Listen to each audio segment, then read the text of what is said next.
first of all apologise because we shouldn't have to be here, because the government could have done something about this some time ago and chose not to. They said we don't need legislation, the employers will do as they're told. No, they haven't. Time and time again we see employers thinking they can get away with this. As I said, I met a deckhand, a guy who started at 17. He's had his entire career at sea. He's an officer now. A good job, well paid, 55, 60 grand a year. 18 months off retirement.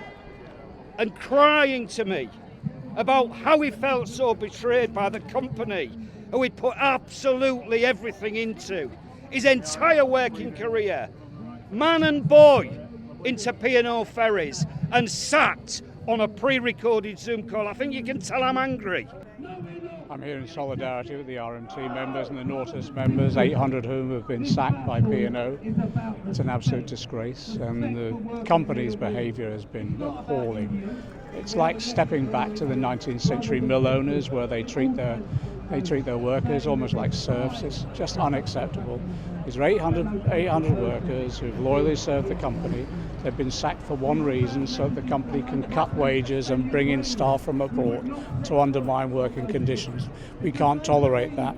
So that's why we've got a debate in Parliament today where the Labour Party has forced the government to come and tell us what action it will take. We expect the government to intervene to ensure all 800 workers are reinstated and that legislation is brought forward to prevent this ever happening again. I worked for P&O for, it would have been 30 years in August.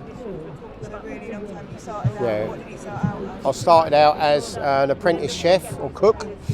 I did that until the year 2000, then I transferred into the deck department and I was promoted last year to deck petty officer. And how did you find out? Same way as everyone else, for a Teams meeting from the company, a recorded Teams meeting at that.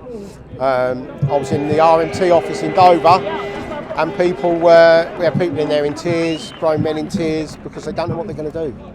This has had a terrible impact on people's mental health, and it's shocking.